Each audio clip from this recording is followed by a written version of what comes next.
June 14, 2022న Indian government armed ఫోర్సెస్ని recruit చేసుకోవడం కోసం ఒక స్కీమ్ని అనౌన్స్ చేసింది. అదే అగ్నిపథ్ స్కీమ్. అనౌన్స్ చేసిన కొన్ని రోజుల్లోనే ఈ స్కీమ్కి వ్యతిరేకంగా చాలా ప్రొటెస్టులు జరిగాయి. ఈ ప్రొటెస్టుల్లో 700 కోట్ల రైల్వే ప్రాపర్టీకి నష్టం జరిగింది. ట్రైన్లను, బస్సులను కాల్చేశారు. ఈ స్కీమ్ ఎందుకింత కాంట్రవర్షియల్గా మారింది? ఈ స్కీమ్పై యూత్ ఎందుకింత కోపంగా ఉన్నారు? అగ్నిపథ్ స్కీమ్ అంటే ఏంటి? గవర్నమెంట్ ఈ స్కీమ్ని ఎందుకు ఇంట్రడ్యూస్ చేసింది? ఈ స్కీమ్ యొక్క బెనిఫిట్స్ అండ్ డ్రాబ్యాక్స్ ఈ వీడియోలో చూద్దాం. అగ్నిపథ్ స్కీమ్ ప్రకారం ప్రతి సంవత్సరం 46,000 మంది సోల్జర్స్ని ఇండియన్ ఆర్మ్డ్ ఫోర్సెస్ అయిన నేవీ, ఆర్మీ అండ్ ఎయిర్ ఫోర్స్లో రిక్రూట్ చేసుకుంటారు. ఈ స్కీమ్లో చేరాలంటే ఏజ్ 17.5 to 21 ఇయర్స్ మధ్యలో ఉండాలి. కానీ ఈ ఇయర్లో మాత్రం ఏజ్ లిమిట్ని 23 ఇయర్స్ వరకు ఎక్స్టెండ్ చేశారు. స్కీమ్లో సెలెక్ట్ అయిన వారిని అగ్నివీర్స్ అంటారు. ఇండియన్ ఆర్మీ ఆఫీసర్స్కి డిఫరెంట్ ర్యాంక్స్ ఉంటాయి. హై ర్యాంక్స్లో ఉన్నవారిని కమిషన్డ్ ఆఫీసర్స్ అని, లోవర్ ర్యాంక్స్లో ఉన్నవారిని నాన్ కమిషన్డ్ ఆఫీసర్స్ అని అంటారు. అగ్నివీర్స్ని కేవలం లోవర్ ర్యాంక్స్లో మాత్రమే రిక్రూట్ చేసుకుంటారు. రిక్రూట్ చేసుకున్న ఫస్ట్ ఇయర్ మంత్లీ 30,000 రూపీస్ని శాలరీగా ఇస్తారు. 4th ఇయర్ వచ్చేసరికి 40,000 రూపీస్ వరకు పెరుగుతుంది. 4 ఇయర్స్ తర్వాత సోల్జర్స్ తమ జాబ్స్ని వదిలేస్తున్నప్పుడు గవర్నమెంట్ సేవానిధి స్కీమ్ నుంచి 11 లక్షల రూపాయలు అదనంగా లభిస్తాయి. ఈ మొత్తం డబ్బులు కంప్లీట్గా గవర్నమెంట్ స్కీమ్ నుంచి రావు. 30% ఆఫ్ మనీ అగ్నివీర్ శాలరీ నుంచి కట్ చేస్తారు. ఇప్పుడు మీకు ఒక డౌట్ వస్తుంది, 4 ఇయర్స్ తర్వాత అగ్నివీర్స్ జాబ్ని ఎందుకు వదిలేస్తారు? ఎగ్జాక్ట్లీ, ఈ స్కీమ్ యొక్క బిగ్గెస్ట్ డ్రాబ్యాక్ ఇదే. రిక్రూట్ అయిన అగ్నివీర్స్లో 75% ఆఫ్ అగ్నివీర్స్ 4 ఇయర్స్ తర్వాత జాబ్ క్విట్ చేయాలి. ఓన్లీ 25% అగ్నివీర్స్ని మాత్రమే వాళ్ళ స్కిల్స్ బట్టి ఫుల్ టైం సర్వీస్లో రీఎన్లిస్ట్ చేసుకుంటారు. ఇక్కడ ఎలాంటి జాబ్ సెక్యూరిటీ లేదు. జాబ్ క్విట్ అయిన అగ్నివీర్స్కి పెన్షన్, మెడికల్ ఫెసిలిటీస్, సబ్సిడీస్ లాంటి బెనిఫిషరీస్ ఉండవు. ఎగ్జాక్ట్లీ, ఈ స్కీమ్ని వ్యతిరేకిస్తూ ఇంతగా ప్రొటెస్ట్ చేయడానికి ఇది one of the reason. Main reason ఏంటంటే 2020 నుంచి ఆర్మ్డ్ ఫోర్సెస్లో ఎలాంటి రిక్రూట్మెంట్ జరగడం లేదు. అప్పటి నుండి కొన్ని వేల మంది ఆర్మీలో జాయిన్ అవ్వడం కోసం ట్రైన్ అయ్యి అన్ని టెస్టుల్లో క్వాలిఫై అయ్యి 2 ఇయర్స్ నుంచి రిక్రూట్మెంట్ కోసం ఎదురు చూస్తున్నారు. గవర్నమెంట్ వీరిని రిక్రూట్ చేస్తామని హామీ ఇచ్చింది. ఇన్ని రోజులు కోవిడ్ పేరు చెప్తూ పోస్ట్పోన్ చేసింది. ఇప్పుడు గవర్నమెంట్ అగ్నిపథ్ స్కీమ్ని ఇంట్రడ్యూస్ చేసింది. దీనివలన వీళ్ళందరి కెరియర్స్ ఎఫెక్ట్ అవుతున్నాయి. అందుకే ఇంతగా ప్రొటెస్టులు చేస్తున్నారు. గవర్నమెంట్ ఈ స్కీమ్ని ఎందుకు ఇంట్రడ్యూస్ చేయాలనుకుంటుంది? దీనివల్ల ఇండియన్ ఆర్మీకి బెనిఫిట్ ఏంటి? ఇప్పుడు ఉన్న ఆర్మీ ఆఫీసర్స్ యొక్క average age 32. Indian army chief ఏం చెప్తున్నారంటే అగ్నిపథ్ స్కీమ్ ద్వారా ఆఫీసర్స్ యొక్క యావరేజ్ ఏజ్ 32 నుంచి 26 వరకు తగ్గించవచ్చు. దీనివలన ఆర్మీలో యంగ్ ఆఫీసర్స్ యొక్క రేషియో అనేది పెరుగుతుంది. యంగ్ ఆఫీసర్స్ అయితే బార్డర్లో ఉండే ఎక్స్ట్రీమ్ కండిషన్స్ని తట్టుకొని ఫైట్ చేయగలరు అని చెప్తున్నారు. దీంతో పాటు ఇప్పటి వరకు జరిగిన యుద్ధాలలో మ్యాన్ పవర్ ఎక్కువగా కావాల్సి వచ్చేది. కానీ ఇప్పుడు సైబర్ వార్స్, బయో వార్స్ లాంటి టెక్నికల్ వార్స్ జరుగుతున్నాయి. వీటిని ఎదుర్కోవాలంటే టెక్నాలజీ ఎంతో అవసరం. యంగ్ ఆఫీసర్స్ అయితే టెక్నాలజీని తొందరగా నేర్చుకోగలరని చెప్తున్నారు.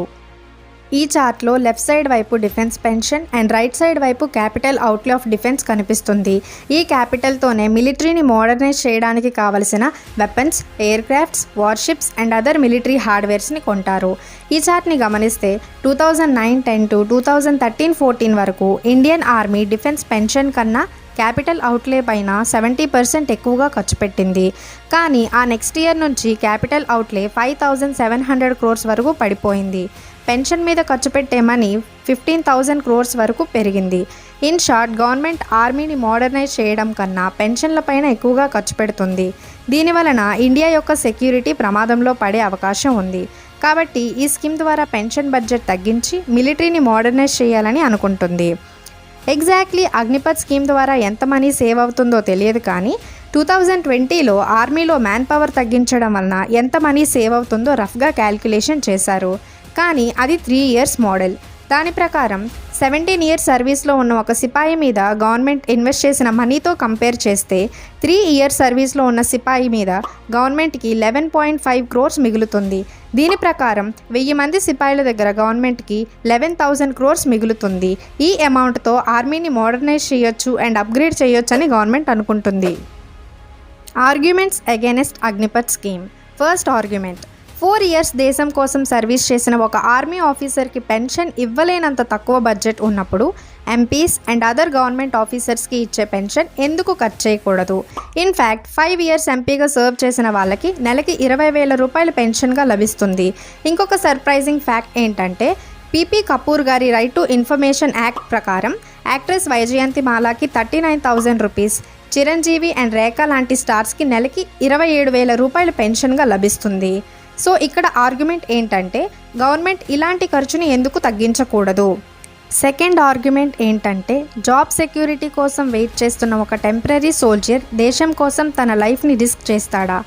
జస్ట్ ఒక 4 ఇయర్ జాబ్ సెక్యూరిటీ కోసం బోర్డర్లో ఉండే ఎక్స్ట్రీమ్ కండిషన్స్ని తట్టుకొని టెర్రరిస్టులతో యుద్ధం చేయడానికి సిద్ధపడతాడా? Final and the most important argument ఏంటంటే 4 ఇయర్స్ తర్వాత జాబ్ క్విట్ అయి వచ్చేసిన జవాన్ల పరిస్థితి ఏంటి? వాళ్ళ కోసం గవర్నమెంట్ ఏం చేస్తుంది? మనందరిలో ఉన్న మిస్అండర్స్టాండింగ్ ఏంటంటే మిలిటరీ ట్రైనింగ్లో ఓన్లీ వెపన్స్ యూజ్ చేయడం మాత్రమే నేర్పిస్తారని.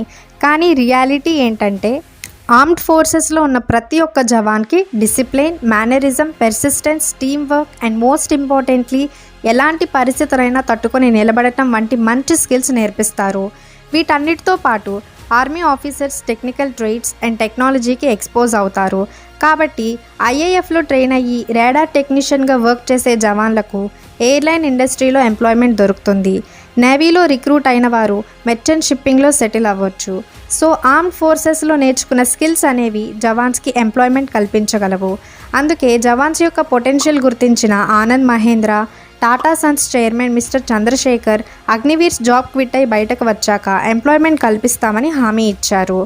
దీంతో పాటుగా ministry of home affairs, central armed police force CAPF and Assam రైఫిల్స్లో 10% రిజర్వేషన్ అగ్నివీర్స్కి కల్పిస్తామని చెప్పింది.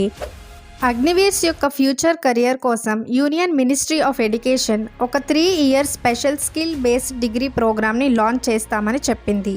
ఈ 3 ఇయర్స్ వాళ్ళు నేర్చుకున్న స్కిల్స్ని రికగ్నైజ్ చేస్తూ ఒక డిగ్రీ సర్టిఫికేట్ ఇస్తామని చెప్పింది. దీంతో పాటుగా చాలా రాష్ట్ర ప్రభుత్వాలు, ప్రభుత్వ సంస్థలు అగ్నివీర్స్కి జాబ్ ఫెసిలిటీ ప్రొవైడ్ చేస్తామని అనౌన్స్ చేస్తున్నాయి. అండ్ లాస్ట్లీ ఒక రిటైర్డ్ జవాన్ తన దగ్గర ఉన్న 11.7 lakhsతో ఏదైనా బిజినెస్ స్టార్ట్ చేయొచ్చు. జవాన్స్ యొక్క ఎంటర్‌ప్రెన్యూర్‌షిప్ కోసం గవర్నమెంట్ బ్యాంక్ లోన్స్ ఇప్పిస్తామని హామీ ఇచ్చింది.